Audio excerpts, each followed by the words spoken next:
ஆண்டவராக இயேசு கிறிஸ்துவின் நாமத்திற்கு மகிமை உண்டாவதாக. இந்த நல்ல நாளிலே உங்கள் யாவரையும் நான் வாழ்த்துகிறேன். இந்த நாளின் தியானத்திற்கு என்று தெரிந்து கொள்ளப்பட்ட வேத பகுதி எபிரேயருக்கு எழுதின நிருபம் 12ஆம் அதிகாரம் 1ஆம் வசனம். Hebrews chapter 12 verse 1. ஆகையால் மேகம் போன்ற இத்தனை திரளான சாட்சிகள் நம்மை சூழ்ந்து கொண்டிருக்க, பாரமான யாவற்றையும் நம்மை சுற்றி நெருங்கி நிற்கிற பாவத்தையும் தள்ளிவிட்டு, விசுவாசத்தை துவக்குகிறவரும் முடிக்கிறவருமாயிருக்கிற இயேசுவை நோக்கி நமக்கு நியமித்திருக்கிற ஓட்டத்தில் பொறுமையோடே ஓடக்கடவோம். ஆமென்.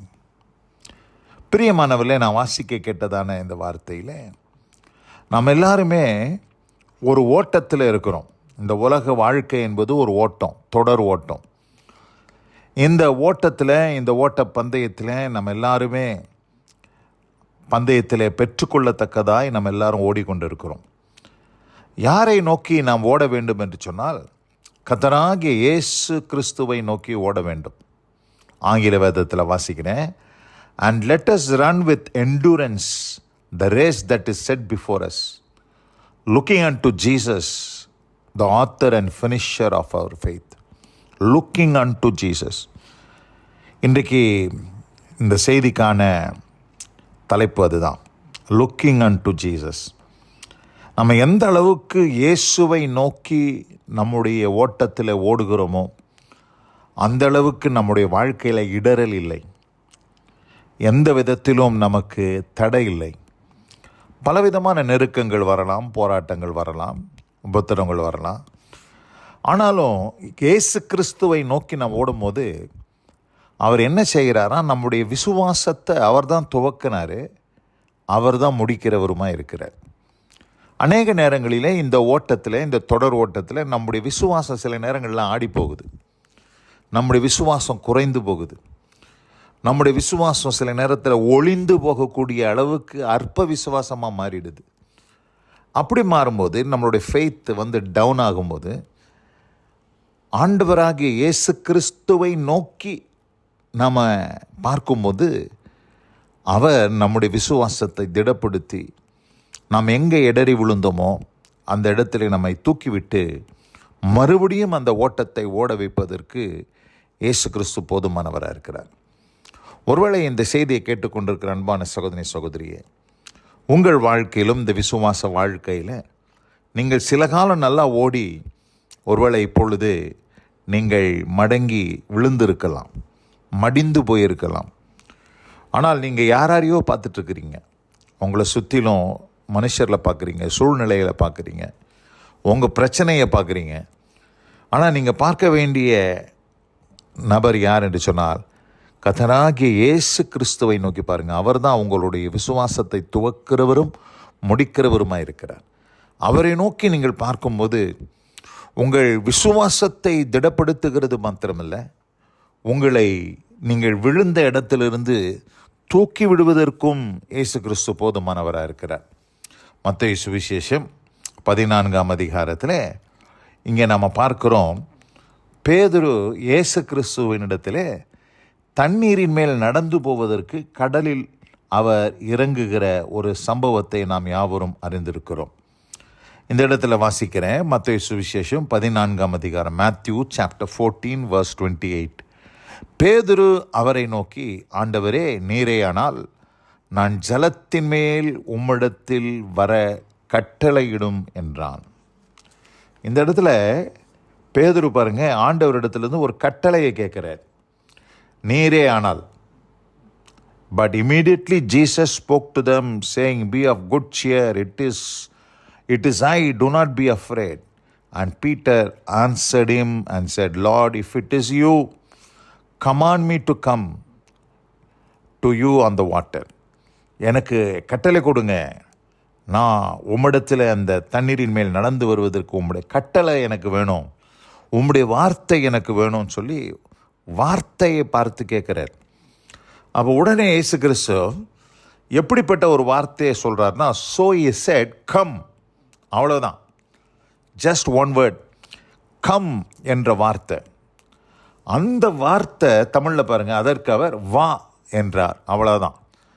அப்போது அந்த வா என்ற வார்த்தை வார்த்தையின் மேல் தான் பேதுரு இறங்கினார், தண்ணீரில் கிடையாது. நம்ம இங்கே தண்ணீர்னு போட்டிருக்குது, ஆனால் பேதுரு தைரியமாக தண்ணிக்குள்ளே குதிச்சாருன்னா தண்ணீரில் அந்த தண்ணீர் பாருங்கள் கொந்தளிக்குது, கடலில் சீறிட்டு இருக்குது, காற்று பலமாக அடிக்குது. ஆனால் அவர் குதித்தது அந்த வாய் என்ற இயேசு கிறிஸ்துவனுடைய வாயிலிருந்து புறப்பட்ட அந்த வார்த்தையின் மேலே பேதுரு குதித்தான். குதித்து அந்த ஜலத்தின் மேல் அவர் என்ன செய்கிறாரு, போக ஜலத்தின் மேல் இயேசு கிறிஸ்துவை நோக்கி, அதுதான் லுக்கிங் அன்டு ஜீசஸ், இயேசுவை நோக்கி பார்த்து அந்த ஜலத்தின் மேல் அவன் நடந்து போய்கொண்டே இருக்கிற வேளையில் 30ஆம் வசனத்தை வாசிக்கிறேன். காற்று பலமாய் இருக்கிறதை கண்டு பயந்து அமிழ்ந்து போகிறான். But when he saw that the wind was boisterous, he was afraid and beginning to sink. He cried out saying, Lord, save me. இந்த இடத்துல பேதுரு காற்றை பார்த்தான். He saw the wind. அந்த காற்றை பார்த்தான். Instead of Jesus, he saw the wind. இயேசுவை நோக்கி பார்க்கிறதை விட்டுட்டு காற்றையும் கடலையும் கொந்தளிக்கிற அலைகளையும் அவன் பார்த்த பொழுது அங்கே மூழ்கி போயிட்டான். இன்றைக்கும் அநேகர் இப்படி தான் இந்த விசுவாச வாழ்க்கையில் இயேசுவை நோக்கி இந்த கடல் என்கிற இந்த உலகத்தில் நடந்து போயிட்டு இருக்கிற வேளையில் திடீரென்று நம்மளுடைய வாழ்க்கையில் வரக்கூடிய கொந்தளிப்புகள், சூறாவளி காற்றுகள், வேகமாய் வீசுகிற பலத்த காற்றுகள், இவைகளெல்லாம் பார்த்து மூழ்கி போயிடும். இயேசுவை பார்த்துக்கிட்டு இருக்கிற வரைக்கும் ஒன்றும் பிரச்சனை இல்லை. விசுவாசத்தை துவக்குகிறவரும் முடிக்கிறவருமாகிய இயேசுவையே நோக்கி போயிட்டுருக்கிற வரைக்கும் விசுவாச வாழ்க்கையில் ஒரு பிரச்சனையும் இல்லை. ஆனால் என்றைக்கு இயேசு கிறிஸ்துவை விட்டு நம்ம டீவியேட் ஆகிறோமோ அப்போ தான் அந்த இடத்துல அமிழ்ந்து போகிற ஒரு அனுபவம் உண்டாகுது. இங்கே அமிழ்ந்து போகிறோம்.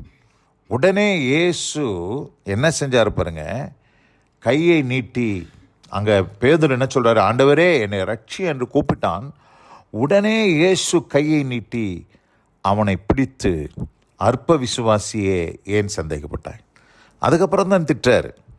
முதல்ல திட்டல, மொழிகிட்டு இருக்கும்போது டே ஏன்டா சந்தேகப்பட்டேன்னு சொல்லி திட்டல, கையை பிடிச்சி தூக்கி விட்ட பிற்பாடு தான் திட்டாரு, அற்ப விசுவாசியே ஏன் சந்தேகப்பட்டாய்? இன்றைக்கி நிறைய பேர் சந்தேகப்பட்டதுனால இன்றைக்கி உங்கள் வாழ்க்கையில் மூழ்கி போய் கிடக்குறீங்க. ஆனால் இயேசுவை நோக்கி கூப்பிடுங்க, அவர் உங்கள் கையை பிடித்து தூக்கி விடுகிற தேவனாக இருக்கிறார். உங்களை இன்னும் அமிழ்த்தி இன்னும் ஆழமான ஒரு உலையில் உங்களை சிக்க வைக்கிற தேவன் அல்ல. நீங்கள் அவரை நோக்கி கூப்பிடும்போது நிச்சயமாக உங்களை தூக்கி விடுவதற்கு இயேசு கிறிஸ்து போதுமானவராக இருக்கிறார். அவர் நல்லவர், அப்படிப்பட்ட ஒரு அதிசயத்தை செய்கிறவர். அந்த இடத்துல இயேசு immediately Jesus stretched out his hand and caught him and said to him, "O you of little faith, why did you doubt?" இந்த இடத்துல கையை பிடித்து he stretched out his hand and caught him. அந்த இடத்துல அவர் கையை பிடித்து தூக்கி விட்டார். அதுபோல் இன்றைக்கும் உங்களை தூக்கி விடுவதற்கு இயேசு கிறிஸ்து போதுமானவராக இருக்கிறார். இந்த அருமையான இந்த நல்ல நாளில் வசனம் கேட்ட பிள்ளைகள் ஒவ்வொருத்தருடைய வாழ்க்கையிலும் ஆண்டவர் அப்படிப்பட்ட ஒரு அனுபவத்தை தந்தருளி ஆசீர்வதிப்பாராக. God bless you all. Amen, amen. நாம் ஜெபிப்போம். எங்கள் அதிகமாய் நேசிக்கிறதான எங்கள் அன்பின் பரலோக பிதாவே, விசுவாசத்தை துவக்குகிறவரும் முடிக்கிறவருமாய் இருக்கிற இயேசுவை நோக்கி நமக்கு நியமித்திருக்கிற ஓட்டத்தில் பொறுமையோடு ஓடக்கடவோம் என்ற வார்த்தையின்படி இயேசுவை நோக்கி லுக்கிங் அன்டு ஜீசஸ் நாங்கள் எங்கள் வாழ்க்கையில் எங்கள் ஓட்டத்தை தொடர கர்த்தர் கிருபை செய்யும். வசனம் கேட்ட பிள்ளைகள் ஒவ்வொருவரையும் அமிழ்ந்து கிடக்கிற பிள்ளைகளை தூக்கிவிட்டு மறுபடியும் அவர்கள் அந்த தொடர் ஓட்டத்திலே ஓட அவர்களை நீர் பலப்படுத்தும்படியாய் ஜெபிக்கிறேன். ஆசீர்வதியும். இயேசு கிறிஸ்துவின் வல்ல நாமத்தில் பிதாவே. ஆமென், ஆமென்.